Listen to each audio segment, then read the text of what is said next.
Hello, everyone, and welcome to the Old Golden Chat. We're back again. I think it's episode 25 now, so we're at that quarter of a century, Nat. How you doing, mate? You okay? Yeah, very well, mate. Very well, thank you. Nice to kind of be on back-to-back pods for the first time this year. Coming a regular Mom, I've figure, ain't you? made it. Yeah, Mom, I've made it. You absolutely made it. You know who else have made it? Wolves. Wolves have made it to another game unbeaten in 2026. I can't believe the words that are coming out of my mouth, to be honest. Yeah, Who would have thought it, mate? it's crazy because it was only what 5, 6, 7 weeks ago where we were like, "Oh, there's no one in the team that I can relate to. Don't like the club." Da da da. Da. And now we're sat here 5 weeks on. And we're quite happy, aren't we? We're quite happy. Yeah, you kind of have to take the positives out of the situation, don't you, really? At this moment in time, it still looks a bit, doom and gloom in terms of we're probably going to be making our way towards the championship next year, unless something seriously happens, I think. But in terms of actual character and being able to watch the football club again, it's far more positive. I can go into most games now and genuinely watching the team and seeing the effort that's being put on the pitch, and that's something that we've asked for regardless from the start of the season, even with the lack of quality. So I'll take it. Yeah, I think what makes it a bit easier is we'd all kind of digested the reality of that we were going down. We just wanted to see sort of what we're seeing now in terms of a bit of fight. So like you say, there was no sort of expectation when Rob came in to stay up. Do you know what I mean? So you can enjoy the performances and you can enjoy picking up points because for the majority of games we were going into them just expecting to lose. There's been a real shift of sort of mentality, both player side and fan side, I think. Yeah. I think we, very quickly before we move into the game, mate, we'll just give a quick shout out to Liam Cooper. Can't be with us today. Don't worry, he's not dead. We're all right. We're okay. He's just having a quick week off to have a bit of recovery. Speedy recovery, mate. All the best, and we'll get you back on next week's pod. And hopefully after beating Manchester City, because they're gash now. We'll have another positive podcast next week with another unbeaten record intact, I think. Who knows, mate? We are back, so who knows? Back. What can we say? Yeah. I mean, it's only been 7 hours removed from the game. Feels weird to be doing a poddy on the actual day of the game. Wolves 0, Newcastle 0.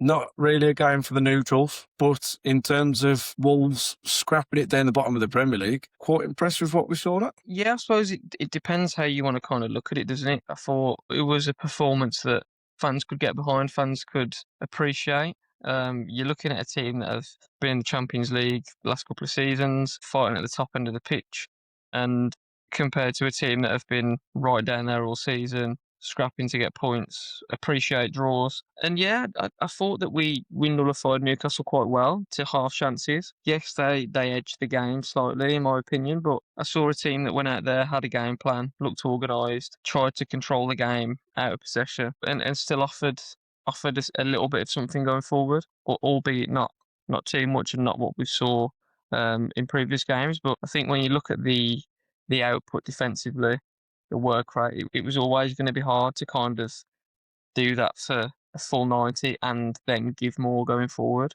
especially with sort of the lack of pace, 1v1 attributes that our squad currently have. So yeah, listen, I came away, I would love to have got 3 points, but I came away quite pleased still with the performance. Yeah, I think it was a bit of a game of two halves for myself. I wasn't able to go to the game today due to work, but I managed to get back and watch it on the telly. Despite putting out a tweet saying that the game finished 1-1, don't worry, I didn't fall asleep during the game and miss a couple of goals. I understood it was 0-0. Been a busy old day.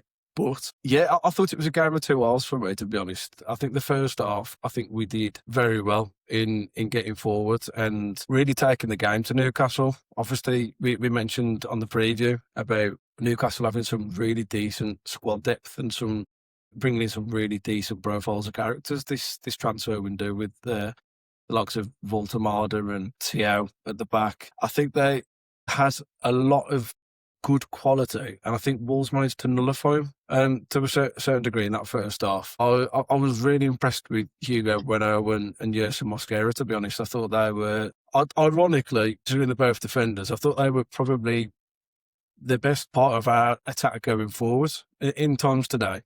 Yeah, I was really relatively happy. I understood the task at hand. And one thing I would like to point out is obviously when Rob was at Middlesbrough, Rob Edwards, they were renowned for their defensive stability. You know, I mentioned before about him having the second best defence in the Championship and then the second worst attack in the Championship. But today I saw a team who defended so structurally and they really made it hard for Newcastle to open them up and bring the game towards us, which I was happy to see, because I think that's something that we've lacked prior to Rob coming in. And I think that today was kind of like, as a defensive unit, probably as close as we're going to get to a perfect display in terms of what we offered. Yeah, I'd agree. I thought sort of the first 10 minutes we were kind of adjusting to the game, sort of seeing what Newcastle were going to bring to the party.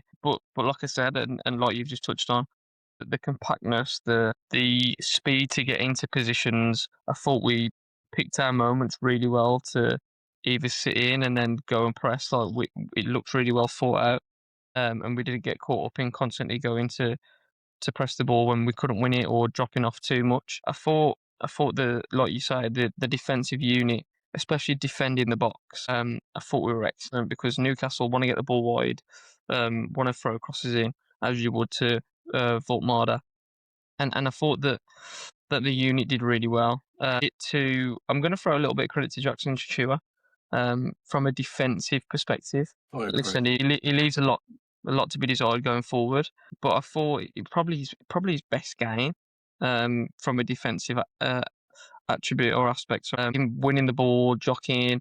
I remember him getting in at the sort of, I think it was our back post. Ball came in from the left hand side, second half, gets a flick on Joelinton's header. I remember a ball getting played through, and Chichua being last ditch, showing why he's the fastest player in the Premier League, or whatever they continue to say. Anyone else, they'll probably get beat. And I just thought he was rock solid. I looked at Mosquera. The desire that I see from that guy, both defensively and offensively, is, yeah. He in my eyes at this moment in time, right, we all know that I'm a little bit of a Mosquera fanboy. He can do no wrong. He might make a mistake. He reminds me of, I don't know if you remember when we had Doris DeVry, right? Yeah. And every game, you're just waiting for him to just get a mistake out of the way, and then he's going to be rock solid after that. Mosquera's that type of character for me.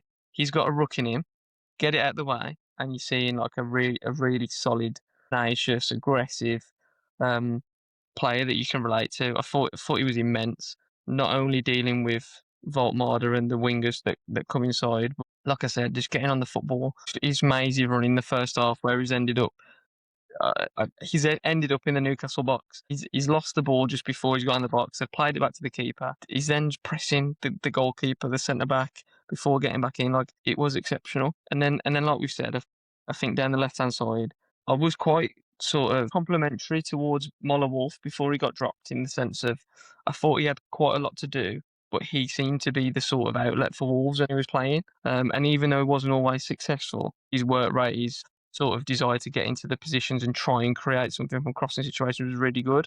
When I was come back into the team, he looks reinvigorated. So fair play to Rob and the coaching staff. But whether it's like Bueno's mentality himself, he's come in, he sort of wants to go and drive at players. He's not afraid to come in and use his right foot. Comes both ways. He's got a really good sort of understanding of when to drive and when to keep the ball and try and play. And he's probably become one of the most consistent performers, and one of the more exciting players within the team. So yeah, look, hats off to him. And I must say as well, that for a team that pressed so high in Newcastle, for first half especially, the lad showed quite a lot of composure to just not panic, move the ball, sort of bait them into the press to then try and play out. We found Andre quite a few times in the pocket, just from moving it left wing back to centre back, etc. And that was quite pleasing to see, because I feel like before Rob came in, and probably towards the start of when Rob was in, we wouldn't have had that composure to try and manipulate the ball and draw players out to play through. See it against a team that was relentless in their pressure shows how far we've probably came over a short period of time, in my opinion. Yeah, I wholeheartedly agree. I'll bring it back to Jackson Tachura as well, because I think it's no secret that a lot of us, probably most fans, don't exactly hold Jackson Tachura in the highest regards in terms of football ability. But I agree with you to that. I think the blend of Mosquera's, I don't even know what to call it at this point, because he's just a unique player. He's starting to become that unicorn in our team where you just don't know what he's going to do next, but 9 times out of 10, it is just coming off with something. And I think that blend of having Jackson Tachura's pace and allowing Mosquera to gallop forward into the second half of the Newcastle pitch, it kind of worked, because any counter attacks would just be mopped up. It's probably the first and last time that I'll probably ever say about Jackson Tachura, but any counter attacks that were coming through Gordon or Voltemada, and there were a lot of Newcastle's balls were direct today, and anything that was going over the top, he was first to the ball. And as a defender, that's what I want out of him. Like every single time, just be first to the ball, and then if there's a mistake with you being first to the ball, there's always players who can try and recover.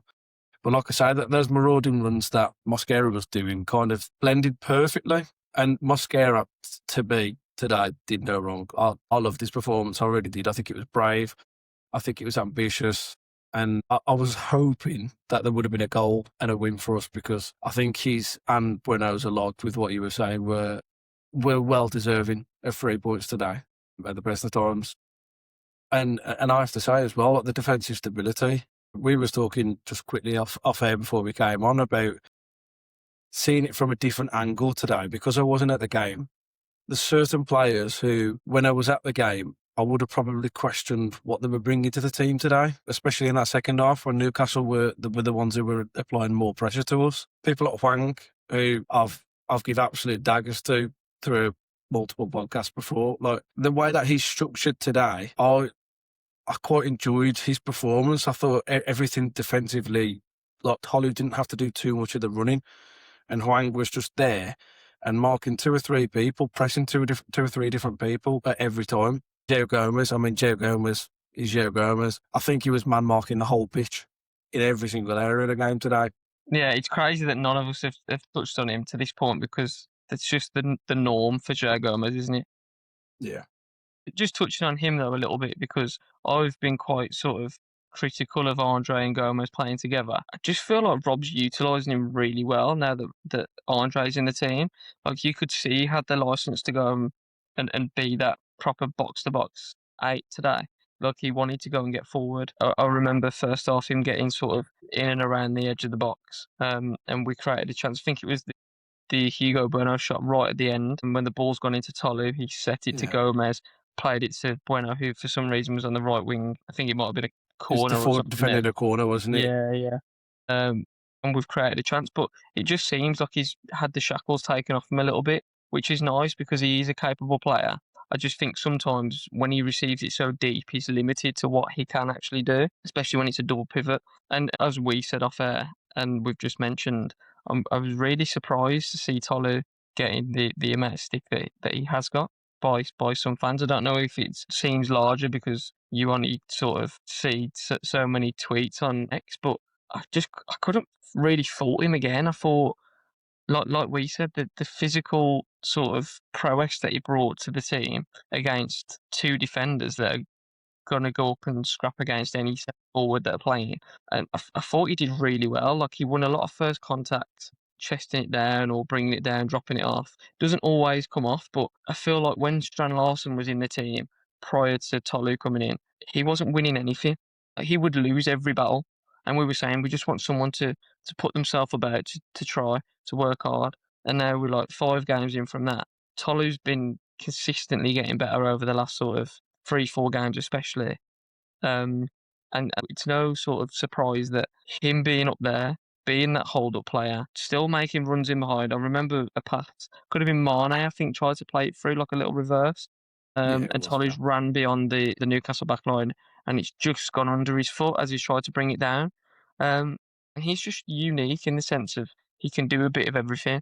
And we sort of misprofile him, don't we? Like we misprofile Strand Larsen in the sense of Vitor wanted to play long to him. He's just not that number 9. And I feel like Tolu was also kind of misprofiled in the sense of it's just chucked up to him every time, and we forget that actually he's quite quick and he can go and running behind and cause problems. So yeah, I felt like in a game where you know you're going to be pegged back, to be able to play, and we did use the ball. I know I said we were composed and we played out. There was also times where the press was really good from Newcastle, and you're thinking, okay, it needs to go, and that's okay. And Cressy tried it a few times, and he played direct into Tolu, and I thought he did all right. He's just lacking the goals, isn't he? I think at the moment he just needs he needs one to go in the Prem and really kind of give him another kickstart. But yeah, Again, to be honest, I think we've shared quite a lot of views on today's game, haven't we, between ourselves, and I think we quite agree on a lot of stuff. So people are kind of going to look at this podcast and probably say that we're sucking eggs because we're just bouncing off each other. But I think we both agree with a lot to do with the performances today. I don't understand why he's getting so many critics, because I think the only thing that was really missing from today's performance, and this is not criticising him, and this was always going to happen, was I think he was looking for Mane in different spaces today, and Mane just hadn't. He didn't even have an off game. He just didn't produce the same sort of magic in what Mane does best. I don't think he was trying to run in behind as much today. I think he was trying to receive the ball to feet. And in all fairness to Newcastle, I think they nullified things that he could have done good for the team as well. So every time Tolu was taking those touches and bringing the ball down and looking for Mane, he was hard to get the ball to today, and it had to go into different other areas. And I think that's what brought out the best in players like Hugo, Bueno, and like we said earlier about Mosquera, when he was just driving forward, and Joe Gomez, when he was kind of hugging that touchline at times on that right-hand side in the first half today to try and create another outlet for Tolu. And I think every player was bringing out different aspects to other people's games to kind of counteract the fact that Mane couldn't really get into the game as much. But I agree with yourself. I thought Tolu had a really decent game. I don't understand the critics at all. Maybe it's just because I'm seeing it from a different point of view today from watching it on the TV. I know when you're in the ground, it can kind of misconstrue how you view the game sometimes. Like I say, before I would have probably give Hwang belters for some of the stuff that he was doing in today's game. But when you watch it from a different angle, you can actually see how effective other players work. But yeah, I'll tell you what, I thought he did really well. I thought going up against the two defenders that he had, and like I say, the runs in behind, I think there was 2 or 3 runs that just didn't come off today, whether the pass was just a little bit too hard, or whether it was just a bit misplaced, or whether his first touch wasn't right. But again, game experience, match experience, Premier League experience, all of this will come into play. I think we have to be respectful to the fact that he's probably played 6 or 7 games as a proper Premier League striker. yeah, Because before it was kind of like just dipping his foot into the water of Premier League and just coming on as a sub. Goals will come. I do genuinely believe goals will come. And I was listening to the Expression Star podcast, and I know Liam Keane was saying that he thinks Strand Larsen's probably a better striker than what Tolu is. And I like Strand Larsen a lot, but I always think Tolu offers this team now more than what Strand Larsen can offer this team. And I think we saw that with the differentials of last season, the players that we had to the players that we've got now. yeah. I think it's a really interesting kind of debate that is, because I think, as you touched on, like Strand Larsen is a really good goal scorer, right? Last season he hit double figures. He was getting opportunities. He didn't really need to be the link-up striker too much, and that really suits him because his movement's really good in the box. But when you're lacking the creativity that Wolves are at the moment, because we don't really have the forward players to go 1v1 and create moments of magic other than Matheus Mane, he really struggles because he needs the service. He's like an old school 9, in my opinion, that kind of just poaches. Whereas Tolu is the type of player that will play back to goal, will sort of ruffle up defenders, will drop it off, link the play, then go and attack the box. It's really difficult because if you put Tolu, you need to see, I think, to be able to really compare the two. Because I still think Tolu's a really good finisher. we saw it in moments, haven't we? Like with his goal in the cup against Everton, was it? Chelsea. Was it Chelsea and Everton? Both of them. There's Yeah, Chelsea yeah. where he came in off the left. I was really impressed with that goal, but the finish at Everton as well. Yeah, He and opened just up his brought that body and back. put it in, and then there was the chip. And I think actually, how many sort of one-on-ones does he get in a game? Like he doesn't really. How many chances with the ball at his feet in the box to shoot has he had? Not really in the Premier League. He's not had many. A lot of the stuff that comes in are crosses. And okay, maybe he hasn't made the most of those opportunities. It's like I said, I think it's a really tough one because they're slightly different, but I still think we are yet to see the best of Tolu. He came in, he wasn't fully fit. He's had to adjust to the league. He's playing in and Strand Larsen to an extent, in the worst team in the league at this current time. The thing that goes against Strand Larsen is the success that he had last year, and he's now judged on that. So yeah, like you back Strand Larsen to score goals in the 18-yard box 100%, and maybe he does score more goals than what Tolu would. But I just feel like there's a real sort of focal point in Tolu that allows the lads to kind of get the best out of each other. And then just touching on Mane, I think everyone will look at it and say he wasn't at his best today for whatever reason. You've got to remember that this is an 18-year-old kid, right, that's going to be inconsistent. But it's also now an 18-year-old kid that has had a small sort of sample amount of the Premier League, and teams now know that Wolves want to play into Mane, and he's the danger man. So he's under more pressure all the time, and teams and players are getting around him. He's not just one player now. Teams are doubling up, tripling up, closing the space that he has around him.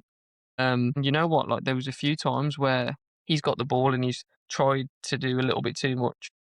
Yeah. But it's what we want from him. Like we want a player like that. I just kind of hope that we don't become so over reliant on him like we did with Cunha last season, and you almost need Mane to turn up for Wolves to perform right. Games. I don't want that to be the case. So I'm hoping that it will games like today where Mane has an off day will help the team understand that okay, when that doesn't work, we need to go and get Bueno to go and produce something, or do you know what I mean? And find ways to win in other ways, because last season especially we were Mateus Cunha FC for a long period of time, and if he didn't score a goal or produce something, we looked a really poor outfit. So yeah, that's my sort of take on. Can I get a bit of a food for thought? And it's something that I like everyone in the comments to get involved with as well. I think people like to compare Tolu and Strand Larsen a lot. Well, I do think they're two different types of players. I think Liam mentioned it on the last podcast. I've seen a lot of Nick Voltemada when he was in Germany and the type of player that he was. Before he signed for Newcastle, I did say to Liam, obviously before I knew that we weren't going to spend any money again, Nick Voltemada is kind of like a player that Wolves probably wouldn't have been in the market for anyway because of the clubs that were linked with him. But he is the striker who fits that number 10 role really well. He's more technically gifted with his feet than he is with his head. And to me, I always see a lot of resemblances with Tolu with that, because balls that are coming into the box, and this isn't taking a dig at Tolu, he just doesn't seem like he's amazing at heading the ball on goal. But his actual technical ability when the ball's at his chest, at his feet, like he can do a lot with the ball, and he can manipulate the way that he brings players into the game. I think there's more of a comparison to Nick Voltemada and Tolu than what there is towards Strand Larsen and Tolu. But again, if people in the comments get game below and think that I'm completely way off the mark, what do you think? Yeah, I think he's capable. I've said it a few times when I've been on the podcast. I feel like he's completely misprofiled because he likes to go and run in behind, and we probably don't see it enough because we need him to perform in a different way for us at this moment in time. Right? Like just like we need Strand Larsen to play in a different way, but it really doesn't suit him. Strand Larsen last year was able to run in behind and go and attack spaces, and I feel like we'd probably see a better version of Tolu if he was allowed to do that. But in terms of his, how many times, the best sort of praise that I can give him, how many times has the ball come up to him and he's able to set it first time and be pretty accurate with it? Because I see it quite a lot. He just drops it off and then someone picks up and we play from there. Yeah. It's really difficult to do that, like off your chest to direct it. And with the right weight and pace of pass to a player. So I personally think that he's very much capable technically with the ball. I just think like I say, we misprofile him and expect him to be absolutely amazing in the air. I'd love to actually see a stat of how many headers he scored in his career from the goals that he scored, because I can't imagine it to be loads. I'm pretty sure that most of his goals for Genk last year were inside the 18-yard box, probably with his feet. Saw a lot of cutbacks on his YouTube compilation that made him look amazing, right? Yeah, it's really interesting, isn't it? Because, like you say, he's a big lad. You'd probably look at him expecting to score a ton of headers. How often do you see that now? I feel like the game's kind of moved on from that, hasn't it? Really. It's like you say, I completely agree with you. I think he's so far misprofiled, and I think I was watching the United game the other day, and I think when Cunha came on, he made a big difference for Manchester United with that last bit of quality when the balls were coming in the box. And those balls that he was delivering against Manchester City are the exact balls that Stradnarsson fed on last year. And I think if those balls were played into Tolu, I think he would score. I think there was only one chance today where that type of ball came in, and it was Mane off the left-hand side, where he kind of took a touch too far to the left, and it was just by the byline and whipped it in with his left foot. And I think Nick Pope did really well to come on that, actually. But again, I think Tolu was in the right area, and I think I think he got in between his defenders, and if Nick Pope hadn't have been as good as what he had been, I think Tolu puts us 1-0 up there. Yeah. I think we should move on from today's game. Like I said, I think we were both quite pleased with the actual game itself. It's a shame we didn't win the game, and we're obviously still quite a bit off promotion, off safety from the Premier League, but who knows? Manchester City next. Let's see where it takes us. Only one little bit of transfer news this week, as of yet so far, with Emmanuel Agbadou. Besiktas being on the verge of completing a deal, by the looks of it. There's a lot of reports going around, but with Turkish media, we don't really know what the truth is. A lot of reports are saying that Wolves have accepted a deal of around 11.25 million euros with add-ons. I can't see that being the case. I don't think Wolves are going to take a negative on the 15 million pounds that they paid for him only a year ago, really. Talking Wolves have said that they understand that there's been no agreement yet between Wolves and Besiktas, and that Wolves already rejected a 14 million euro bid with add-ons from a Turkish club. So who knows? Who knows? I think the way that we're looking at this market, I think that's probably one that might happen, Nath. He obviously didn't play today. He's back from AFCON. To be honest, the back three, as of recent weeks, does he get back into that team? Yeah, and I think that's exactly the point that I was going to make, right? If Agbadou goes, Agbadou on his day, let's start with this. Agbadou on his day, right, is a brilliant defender. And last season, when he came in, he was probably as crucial a player as anybody in turning it around and keeping us up, right? I'd arguably say he was more crucial than Matheus Cunha, in the sense of we missed Cunha for a big period and we still performed. And we were defensively really solid at points in the season. And that was largely thanks to Agbadou. He then went off the boil, right? But you can see that there's a really, really good defender in there from his early stint at Wolves and then at Stade Rennes. I would be very shocked if he went for a fee that low. However, I probably would expect him to go, just down to how much there is out there. It's obviously been leaked for a reason, right? I saw different reports of sort of the clubs agreeing loan fees. I saw a lot saying the player has given his yes to a move, and he's one that would probably go in the summer anyway. Even if he does stay now, he'll probably go in the summer, right? So I feel like at this moment in time, do we lose much if we sell him? Probably not, because your likes of Mosquera, Bueno, Cressy have formed a really solid trio in that back three. It's more sort of the depth that we've got, with obviously Totti being out injured as well. But yeah, I don't think we lose a lot by selling him. I don't think at this moment in time he's going to come back into the team, because the form of the others is really good. And there's no saying that he comes back into the team and performs, because the early parts of this season and the last stages of last season, he was off the boil. He did have a little bit of a good run before he went to AFCON, but we're 5 unbeaten, Yeah. and we're in a really, really good vein of form. So why upset the apple cart in keeping him? He's not going to want to sit on the bench. It's going to do more damage keeping a player that is a substitute from now until the end of the season to then sell him. So you may as well try and sell him, or loan him out with an obligation while his stock's relatively high. But I certainly wouldn't be accepting anything less than sort of 15 million Great British pounds. Yeah, I think if you get your money back, that's a good deal.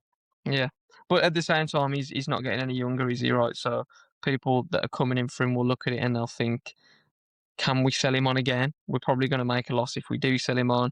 We want to get our money's worth. So there's obviously a lot of things that come into play. Yeah, I think you also have to counteract that with saying, I think Matt Doherty probably comes into centre back. Obviously, he's not seen as a right back or a right wing back anymore, should we say. He is a player who obviously has a lot of Premier League experience, and for what it's worth, for the captain's armband last time he played in the Wall shirt, maybe he comes on before Agmadou, unless it's in certain games. I couldn't see for the likes of, if we play Man City next week and, say we're 1-0 up and trying to defend a game, I probably think Agmadou would probably come on in that circumstance. But I think in other games, Matt Doherty would probably be the peripheral head that will come on and take that centre back role before Agmadou anyway. And the other little bit of transfer news was obviously about Marshall Netze. He's completed a loan move to Paris FC. Not PSG, we'll get that right. No option or obligation to buy, full wages covered, and a loan fee, which we don't know the amount of. But good moves for both parties, Nat. Yeah, I was just a little bit disappointed that he didn't take me up on the offer to take him to the airport. But no, listen, I think it was a no-brainer, right? And he had to go because he just didn't fit in there with the way that Rob wants to play. He's not. We all know he's not technically sound enough to really function in a structured team. He likes to kind of play a little bit unstructured and freely and just crash the box and do a lot of his work out of possession. And a lot of fans had enough of the performances and him kind of stat padding, if you will, by scoring a few goals. Again, last season, played his part, was a vital part in Vitor's sort of tactical setup, and he made an impact. Yeah. He reminded me quite a lot of Dave Edwards. He really did. He was very much not going to get involved or pop up with a few goals, but going to be anonymous for 70, 80 minutes of a game. You can't get away with it in the Premier League or most leagues now. It's a completely different games. Yeah, I think it makes sense. Just again, it's a shame that it's not got an obligation to buy, because us knowing Manetzi like we know him, there's no guarantee that he's going to go and turn up any pull up any trees and earn a sort of permanent deal. And not only that, I suppose, have Paris FC got the funds to go and turn that into a permanent, especially if they were to go down, for example? Would they then go and splash, I don't know, whatever, maybe 10, 12 million on Manetzi? It's unlikely. So you're hoping he goes there and performs, because if they don't bring him in, you want another French club, which is probably where he's likely to go based off his obviously prior career, to then come and put a bid in and take him off our hands, because he doesn't have any sort of short or long-term future at the club, in my opinion. Yeah, it's a hard one with Manetzi, isn't it? Because I think it's the right deal for all. He's going to need game time. I think you hit the nail on the head. He's obviously not, Premier League quality. I don't think he's technically good enough for the Premier League. I think he has all the physical attributes that would work well in the Championship. But again, in the Championship now, you've got players, as I've mentioned lots of times before, like Imran Loser and Jack Verdats, Jack Verdoni, who's still down there. Like you've got technically gifted players, and I think he would stick out like a sore thumb. I think he's another player who, I know Vito had a certain style to play with Manetzi, but look, let's be honest, he's probably a 6 more than he is an 8 or a 9 or a 10.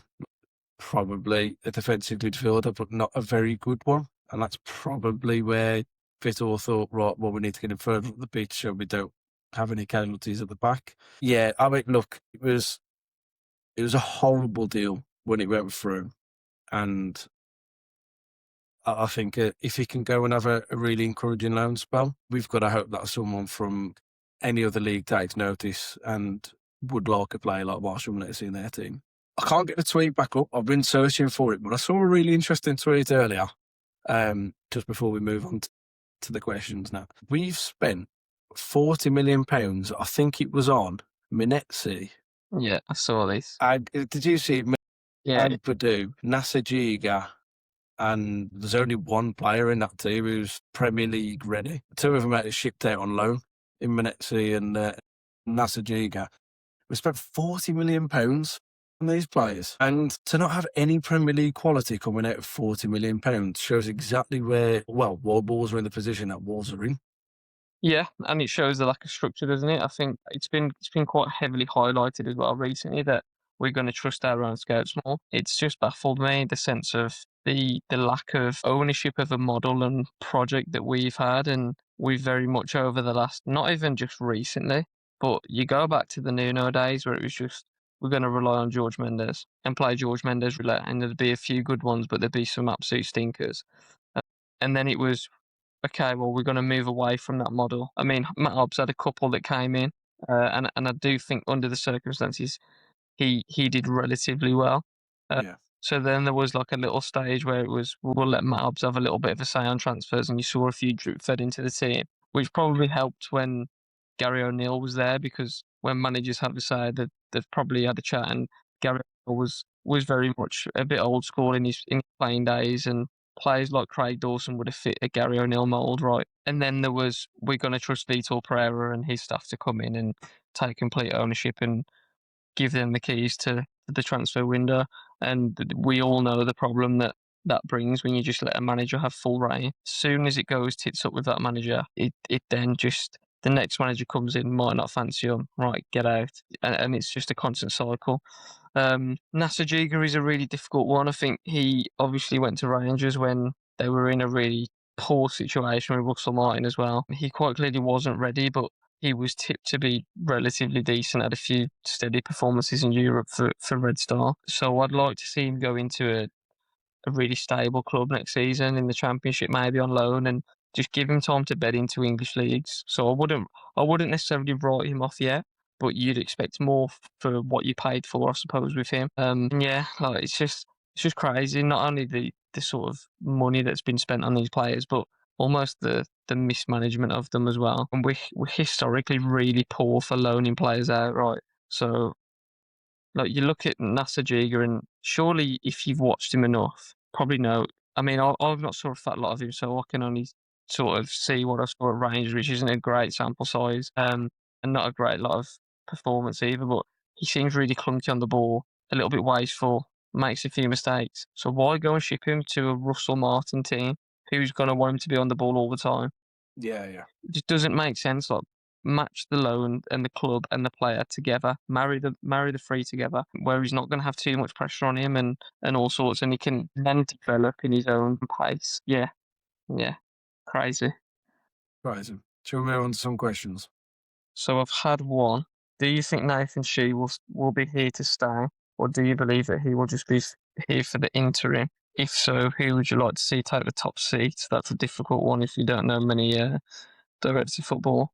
And given expected departures, who would you want to have the armband when Wolves lift the Championship trophy next May? There's a lot to digress there, isn't there, to be fair? Yeah. Who was that question off, lad? Say again? Who was that question off? Sorry, that was two questions. So the first one about Nathan Shee was Matt Alford. Second one was from a former colleague of mine, Josh Uppel. Lovely. Thanks for the questions, boys. Let's go with Matt's first. Let's deep dive into a bit of Nathan Shee. Obviously, we had the fan groups come out with a update the other day to say that he'll be meeting with the fan groups very shortly, and then we hope to see what communication we kind of get back from that. I think it probably looks like he's here to stay. I think depending on how the next kind of 6 months go, Wolves were in a really, really tragic place when he came in, and that's not to say much has changed. But in terms of actual atmosphere around the ground and around the club, it's got better because of the performances on the pitch, obviously. But we'll see how much he listens. I think it's a hard question because social media is only one part of fans' voices. Obviously, you get different outputs in different areas. Obviously, Twitter or X is known for being just a hellhole on social media for what people want to say about the club. You've got other people who, like Jeffrey has stated, and whether it was actually a thing we don't know, but he's saying that he's met with fans publicly in different occasions, and the reaction's been very different to what it has been online. And to be honest, I could probably see that. And I'm not sticking up for Jeffrey at all. My point's very known. But there is a lot of fickleness with our fans, and I could see a lot of people standing up for characters like Jeffrey. But let's see where Nathan goes. I think in terms of, it's a hard question for me personally, because obviously he's a chairman of a football club. He's not a director of football. If he was to introduce a director of football that wasn't Matt Jackson, because Matt Jackson isn't really a director of football, I think the obvious candidate's Dan Ashworth. His son's in the academy, kind of makes sense. He's a local lad. He lives close. I know he was it Albion before? Yeah. He's kind of the one. But if you're going into that, if you look at the clubs that he's been at since the Albion, he's been at Newcastle, he's been at Manchester United. Would he, despite his son being in the academy, would he want to jump into a position with Wolves where we're going down 99.9%?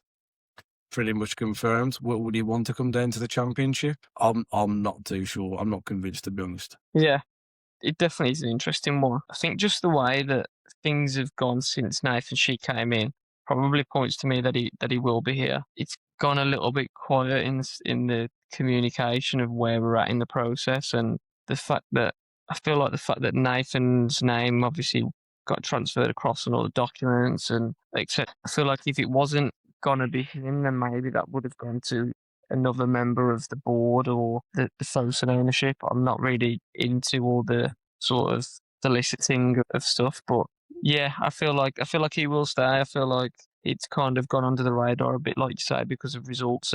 But I do think that if the transfer window remains the same, he probably will start to come under a bit of pressure because he was very big on judge us on our actions from now. And I remember at the start of the transfer window, Rob talked about being able to do a few things and being optimistic. And again, on that front, we've died down a little bit. So yeah, I think he will be the one to stay, but only time will tell how good he will come. In terms of if it's not him who would I want, I'm not even going to attempt to answer that because I just don't know enough about the chairman side of things and who would even be available to take such a role. It would be another member of Fosun, wouldn't it? You would think so, yeah. I mean, there is a crying out need for more football understanding at that level, but yeah, I just can't see it. And the only thing that I will say is I feel like a lot can change even if you've got the right people underneath that. So even if we have a chairman that doesn't understand football and only understands the business side, if you've got enough people underneath that to sort of gain the ideas and understanding and feedback and get the advice of, you can still be a really functionable and effective chairman. I feel like when we had Jeff, he was very close-minded and wanted to do things his way and probably ignored a lot. Well, that's how it seems from the outside looking in. So it would take Nathan Shee to be quite open-minded and have a real strong team, but it's only like when you have a head coach come in and they're willing to bring in people that are really strong in other areas to then obviously make it a really good collective, because no one person is going to be good at everything. And it's important to have that structure and that real team philosophy and belonging to be able to fight back and answer the questions and the problems that professional football brings, right? Yeah. The other question, given expected departures, who would you want to have the armband when Wolves lift the Championship trophy next season? Because we're so back. We're so back, yeah. I mean, it'll take us going down for us to be back, I suppose. Yeah. Good question. I don't know whether you're going to love or hate me for this one, but I would love to see Yerson Mosquera with the armband, man. Just give it to him. Do you know what? I just want someone who looks like they enjoy being at the club. And I know he's a hothead, but I kind of like that in my captains, and I don't know why. There's a difference between like a Mario Lemina hothead who just wanted to fight everybody, and there's like a Roman Sace, who I thought was a good character, who were like captain material for me. I don't know. There's something screaming to me like, Yerson Mosquera would be a wicked captain, just for vibes in the Championship, to be fair. But at the same time, I think if Matt Doherty's still knocking around, I think he's probably the prime candidate. If not, for me, does it have to be in this squad now? I suppose so, because we don't know who we're going to bring in, dude. Unless you wanted to do like a who you'd love, who you think, who you love from the current team to take it, who you think from the current team, and if you could have a potential signing come in and take it. I suppose if there's anyone that's out on loan, like if you wanted to say Tommy Doyle, 100% you could say that. Because Blues ain't going up. They ain't back. they're definitely ain't back. Yeah, that's a hard one. I think who I love is not going to be here next season. I love Joe Gomez. I think he's like tailor-made with the way that he's so infectious and the way that he runs around the pitch. Between him or Mosquera, for vibes, or whether it's someone who gives everything for their club, either of those two, I don't mind. Who it should be is probably Matt Doherty. Don't think Totti should be anywhere near that captain's armband. I think his performances just regress every time that you watch him with the armband. I think he needs that pressure taken off his shoulders. If I could sign a player, I'll come back to you on that one. I'll let you answer. Yeah, straight away, my first thought was Matt Doherty. As boring as that sounds, I know it's very similar. I just think, even though we probably wouldn't play a lot, I feel like he's really galvanised the group this season with his comments, and you can see that he's the one that stands out as the leader within the group. Shawhead, what is he now, 3? I want to say his birthday the other day. Yeah, I think he is. Yeah, 33 now. So, and he's got experience of being in really sort of strong teams. Was in the Championship promotions, in the European team, played it in at Spurs, played at Atletico Madrid. So his experiences kind of warrant him to pass down to other teammates. If it wasn't Matt Doherty, it's a tough one. I feel like you need someone that's in the thick of things, right, in the middle of the action. I saw something on Twitter today about Sarr being captain and not being able to go and speak to the referee about decisions and stuff. And it's bang on, isn't it? Now they've brought in a rule that only the captain can talk to the ref. Yeah. But I think, yeah, if Tommy Doyle came back, I'd probably put him in there. I think he's a really strong character, understands probably the team that we've got. He's only been away for half the season and understands the English league really well. So yeah, I'd probably say either of those two. I feel like Yerson's just a bit too South American for me, a little bit too hot-headed.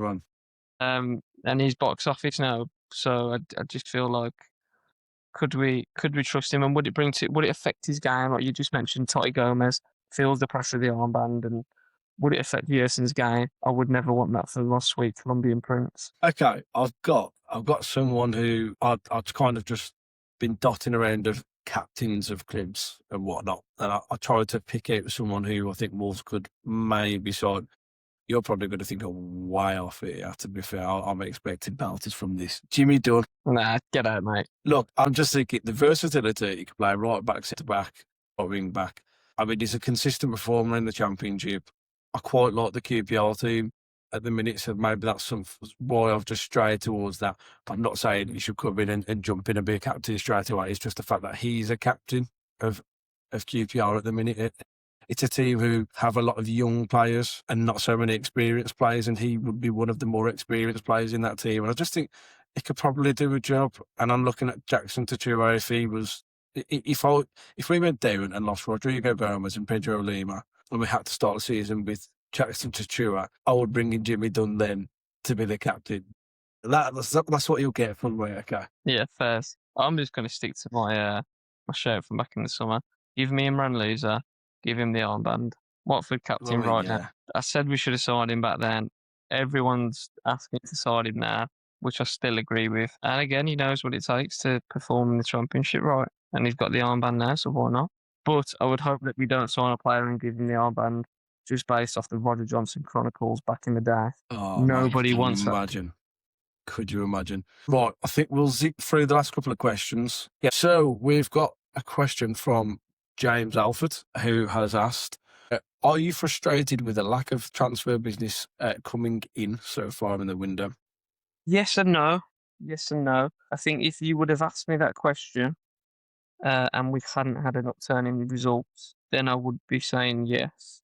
I feel like it's one where, and we've spoke about how kind of delicate this window is in terms of, do you try and bring in a lot of players, but then your results aren't great and they get stuck in the mentality of not winning games, etc. Are they going to be the right players that are available right now for you to bring in?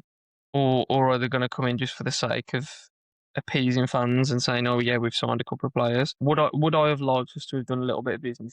Yeah, I would have, and I think, especially in the forward areas, we need a bit more support. Even though Huang's form's picked up a little bit and he does a job for the team, we can improve on that. And I think at this moment in time, sort of on the flip side to what I've said with the upturn of results, surely teams are looking at the upturn of results and thinking, you know what, yes, the bottom of the league, yes, they're probably going down. They've got a little bit of momentum. Fans are back on side. Could be a really good place for me to come and showcase my football for 6 months, because we've heard that the most likely incomings are going to be on loan deals, right? Yeah. I suppose there's a little bit of me being frustrated and disappointed, but with how things are, it's kind of turned my opinion, and I'm just so happy that Manet's is out of the picture. So that's also kind of boosted my take on the window. I think as long as people don't come further players don't go out, then I'm pretty happy with how we are. I'd still like an attacking player of some description, but other than that, for the situation we're in, and the players that I think we'd probably attract at this point, I'm not too disappointed. Yeah. I think I pretty much agree with you, to be honest, Nat. I think the one thing I will say is, obviously, we're going to try and set the championship record for points, for the points tally next year, and I would rather keep the money. I'll try and be sensible now. Look, at the end of the day, people have to realise, getting Manetzi at the club, the homegrown quota was the whole big mess that we're in before going into the transfer window. Getting someone like Manetzi off the books, getting potentially Agbadu off the books, helps massively. I don't think there's that many homegrown talents here. That we did the transfer special the other week, and it was so hard to try and pick players who could come in homegrown, who would want to come in, and that is the hard bit. So, yeah, look, I'll be happy with the window. I'm sure everyone would have wanted to go out and sign Erling Haaland if we could, to try and keep us in the Premier League, but it ain't never going to happen. You kind of have to be realistic to what we can achieve with the position that we're in. And I think you've summed it up perfectly by using the word delicate. We're in that delicate position where you don't want to bring players in to knock the confidence if the results start changing. And I think the biggest thing that could come out of this transfer window is being able to see João Gomez in a Wolves shirt for another 6 months, to be honest. I think as long as you can keep hold of João, you can restore some pride within that team. You don't want to end this season in the same form as when we went down the season. Remember when Jamie O'Hara just walked off? I think it was the end of the Mad Mick days. Yeah. You don't want the toxicity between the fans and the players, where everybody needs to get out this club, and then it's another rebuild job. It's going to be a rebuild job anyway, but you kind of have to reduce certain elements of that. We've discussed it before. You want to keep your Rodrigo Gomez's, you want to keep your Pedro Limas, your Mosqueras, Hugo Bueno, potentially even a Davin Wolf. You need to keep these types of players. A returning Tommy Doyle would be brilliant for the squad. If we get into the Championship, my Blues mates are texting me all the time how good Tommy Doyle is as a footballer in the Championship. Like, he's a player who almost guaranteed to be a regular starter in a Wolves team. And I think he's a player that, like, Rob Edwards would love to work with after working with players sort of similar, probably less dynamic than the logs of Hayden Hackney. But, you know, I don't think it's a horrendous window if you can move some of these players off the books. Yeah, and I suppose it depends how you back it up, right? Because we could say this now, and then we could go into the summer, and the summer's insufficient, and then you look back at this window, and it highlights it even more. We didn't do enough. We've not brought players in the summer, or as many as we want, or the quality that we want. and then it just brings more of a magnifying glass on it and shows it in more of a bad light. So yeah. Let's move on to Alex Moore. Obviously, friend of the channel, was on the transfer special with us the other week. Obviously, he was as positive on that podcast as his question is this week. Have either of you seen a worse player in a Wolves shirt than Jackson Tachua? If so, then who? Plenty of worse players than Jackson Tachua. But I feel a bit sorry for Jackson after him putting in the performance that he did. I'm not saying he was perfect today by any stretch, but probably his best performance, and here he is, Mr. Negative, getting He on his loves back it, a bit doesn't he? more. Simon Jordan. No, obviously look, I'm happy with Jackson Stewart. I think everybody knows by now that most of us don't want Jackson Stewart playing at right back. He's the far worst players who played for Wolves, absolutely. I remember Greg Alford stinking out the gaff for Wolves. He was one of the worst players I've ever seen playing a Wolves shirt. I wasn't necessarily fond of Casper Scorks when he came He along. was going to be I cannot believe you threw him out there. He was going to be my shout.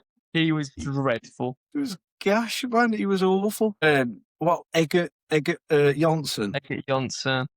Crap. Come on, man. You know who my other shout was? Jermaine Pennant. More got Jermaine. Do you remember that loan Pennant. spell? He was absolutely dreadful. Yeah. I mean, look, he was my sweet prince, but we can't exactly say Fabio Silva lit himself with much glory, did he? And he cost £40 million. Well, to your Fabio Silva, mate, I'll throw to you, Jake. Jake Cassidy. Never scored for us, did he? No. I used to watch him every single week, and he was like a duck out of water, mate. Terrible. Yeah. I mean, Roger Johnson, can you get much worse? The relegator. The relegator, man. The relegator. I'll flip Moses' question into a more positive. Can you think of one January signing that has come and you thought, shit, yeah, we've got a footballer on our hands if we manage to either keep hold of him or if we've signed him? I'm going to throw mine out there. I loved it when Emmanuel Frimpong came to Wolves. That was one of my favourite signings, that was. He was unbelievable. Never played many either, didn't he? Play like 6 games? Yeah, and then tore his ACL. And you know what? Stay dense, get Frimpong will always live rent-free in my head for the rest of my life. He really took to the fans as well, didn't he, Frimpong? I loved it. He was a player who just got us, wasn't he? Go full-blooded into every single challenge, celebrate at the end of it, pretty much exactly like Joe Gomez does now. And then the Wolves fans will just sing your name from minute 1 to minute 90. He was just the epitome of what the club wanted at the time. Yeah. I can't really think of one myself. You put me on the spot there, I'm not prepared. I mean, if you're going to talk loan spells, obviously Jamie O'Hara was unbelievable for that loan until he signed the permanent deal. Yeah. That would be another one for me. I always really liked Joe Teixeira at the start. I remember just the way he started his Wolves career, and I just thought he's a top player, but he fizzled out. Yeah. I mean, the most recent one was Agbadou. I couldn't believe how good he was. Yeah, I think Agbadou is probably in recent times, he's got to be one of the best January signings we've made. He came in and I was thinking, bloody hell, he really has sort of captivated this defence in this team. So yeah, he'd have to be my shout, but I can't remember us really. I know we went big under Lopetegui in the January window, and we signed Cunha, and I was thinking, yeah, that's massive. I also remember remember like it was ages ago, it wasn't, when we got Trincao in, and I thought, yeah, FM wonder kid, he's going to hit the ground. It will be. But he didn't really amount to too much, did he? I think I remember being in Magaluf at the time when that got announced. I've been in Magaluf twice with 2 unbelievable announcements. Francisco Trincao, who never worked out, but Ruben Neves. Can you imagine me waking up in the morning with a stonking headache and just going... I thought you was going to say something else. Something was stuck in and it was absolutely my head because Ruben Neves coming to Wolves was unbelievable, man. Last question we got from Nigel. It's kind of split it into a few questions, so we'll kind of go over the crux of it. The main question that he had was who are we going to sign in January? Obviously, we've kind of sort of answered that with what we've gone into. Hang on a sec. Does Nige watch the pod? We did a transfer special, Nige. Come on, mate. He does watch a pod. he still can't see what Huang offers to the team. Obviously, we spoke a little bit about him earlier. I'll take the floor on that because you're a Huang specialist. I wouldn't go that far, but listen, I think he's a player that what I said to you before we came on. He's very much to Rob Edwards what Manetzi was to Vitor. He's a player that you can trust. He at this moment in time is probably one of the only players that can attack that space in behind, and he plays a real hybrid role between occupying the left hand side and playing as a second striker with Tolu.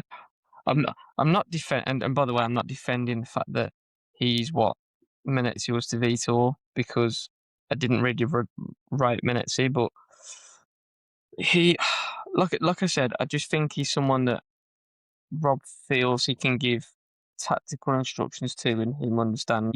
He does work quite hard. He will go and put players under pressure. He will be willing to come and track back and sit in and help with the team shape. It's just a shame that he doesn't hit the numbers as a 9 like he did under Gary O'Neill under that sort of purple patch. It's a shame that he's not really dynamic enough from V1, because I feel like if he was capable of beating a player when he occupies that space on the left, then he'd get a lot less criticism. He's quite poor technically with the ball. He's probably still, in my opinion, up there as one of our best finishers. You put him in and around the box, he's one of the players you'd want the ball to drop to. But I feel like he doesn't get into those positions as much now because his role is a lot more out of possession. But yeah, it's a difficult one, because if he's not running in behind for me, in behind the back line into spaces, he doesn't offer a great deal. So I do kind of get the frustration. There has been some times though that he has helped with the build up down the left hand side with Mane and Bueno, etc. But it just doesn't happen enough. He's really sort of inconsistent in game. Yeah, he's either he'll be on it for a little bit of a game and then he goes missing for a lot of it in terms of his in possession stuff. And let's be honest, how many people watch the game and think we're just going to watch out of possession? Yeah. Unless you really understand what his role is and understand the game to a really good detail, then maybe you don't. That's no disrespect to Nigel, by the way. He might know the game really well. But Nigel's a baller, by the way. You might not look at it from the angles that it's needed to see kind of what he does right. Yeah.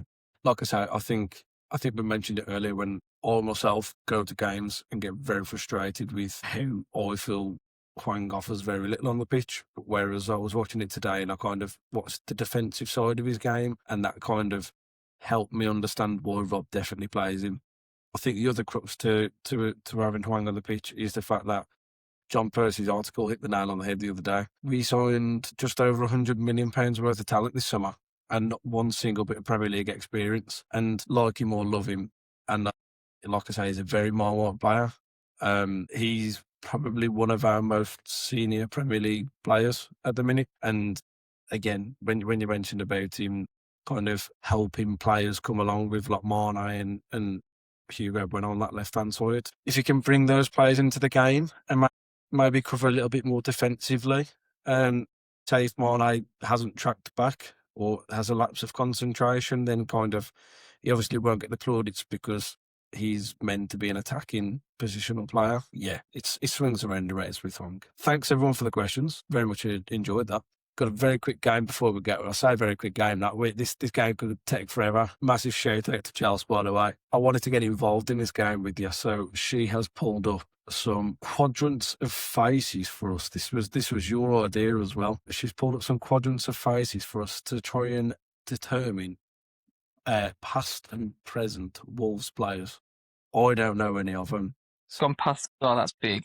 I said to her specifically anyone from 2000 onwards because I don't want to pull in up someone from pre-war era. Yeah, I mean even 2000s is quite a throwback. So we'll see. We'll see where we're going to go with this, mate. This could take us a little while. Yes. Right. I've got the bottom left. I know who that is straight away. That's Rob Edwards. Yeah, correct. Top right, man. I tell you what, mate, this could take us forever. Might have to come back on the next set, mate, at this rate. Jeez, do you know what? There is going to be some people who watch this as well who will Feel like smash through this. she might have gone far too early though with the players. Robert Woods.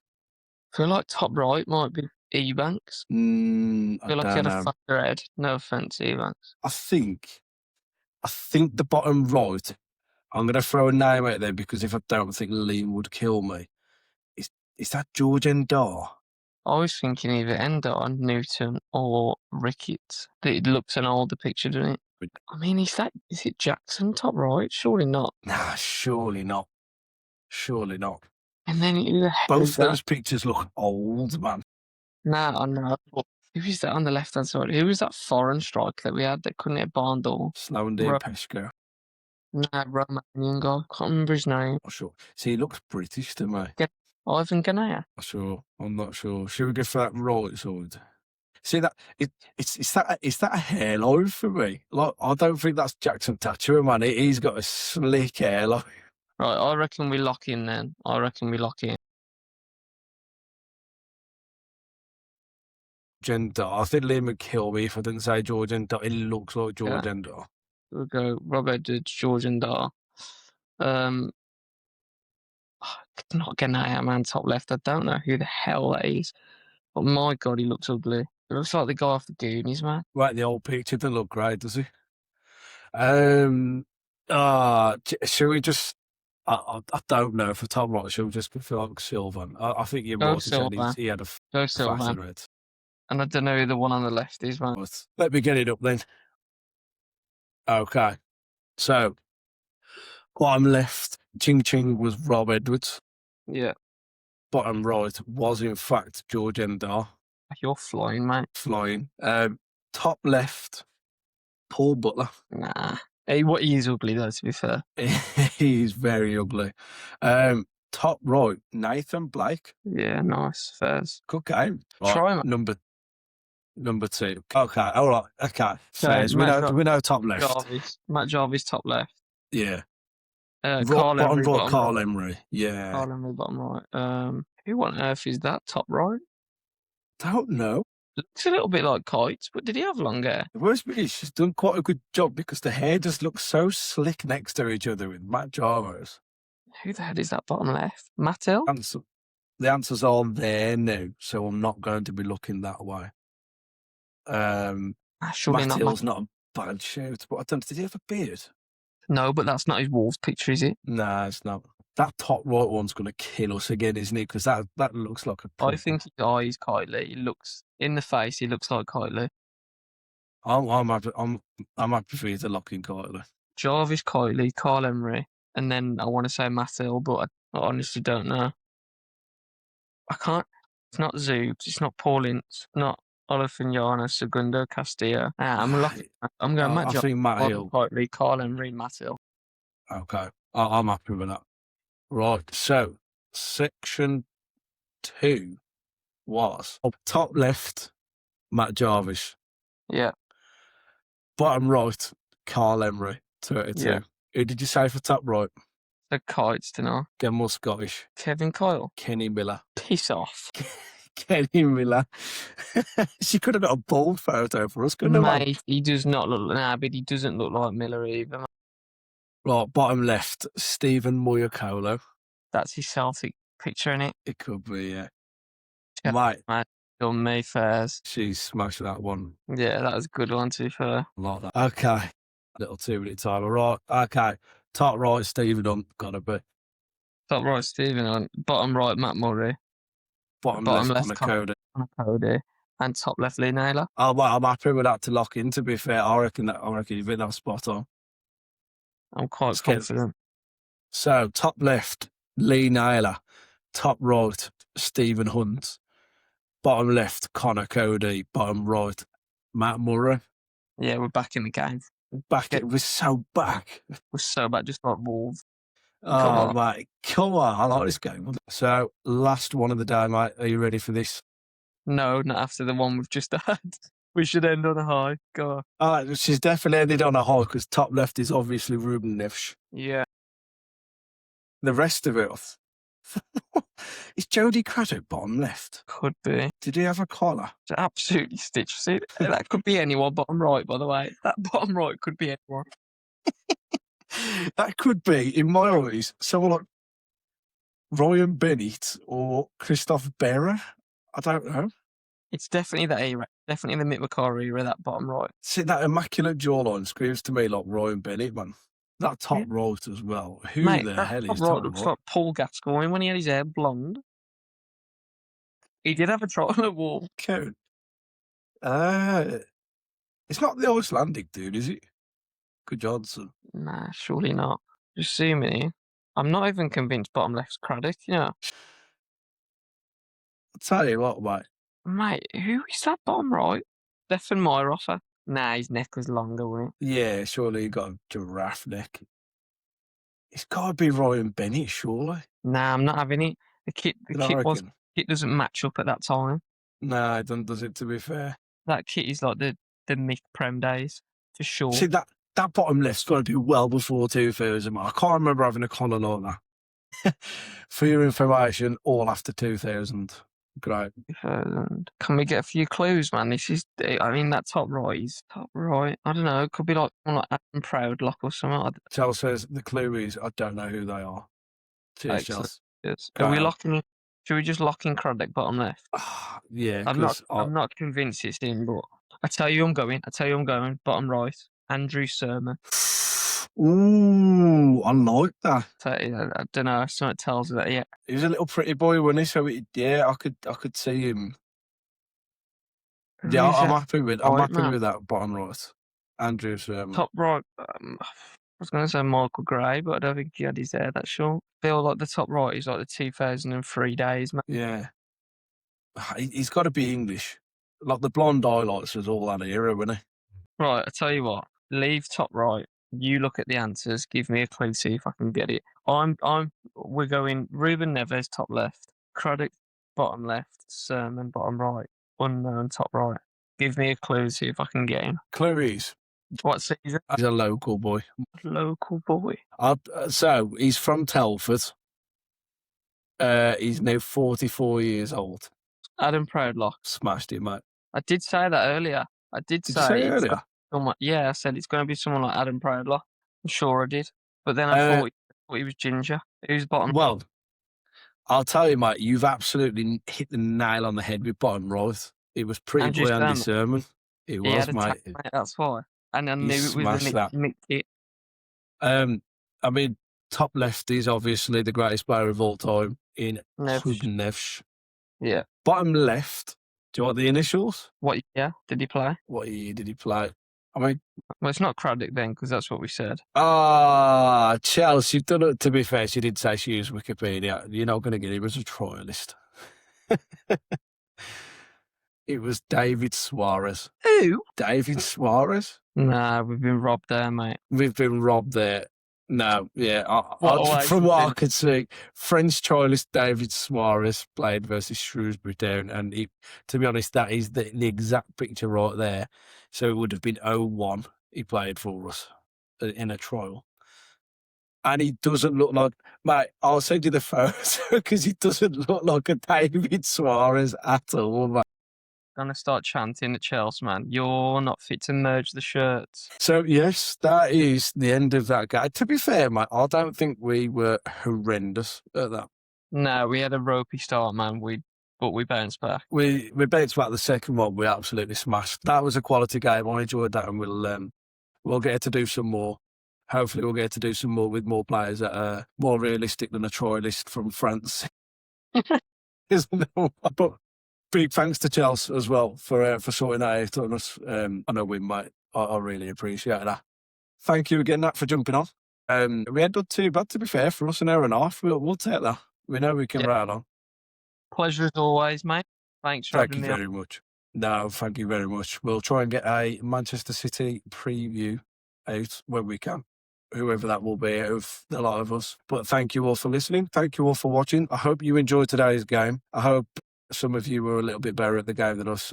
If you did get Mr. Suarez, the trialist from France, please let us know in the comments down below, because there ain't no way anybody got Thank you all for watching. Please like, subscribe, and share. Please really do subscribe and share to us, because we need all the support we can get. We want to continue to grow and bring out better content for you all. Thank you very much for listening, and let's hope we go and beat Manchester City away next week. Up the Rob Edwards, we are so black.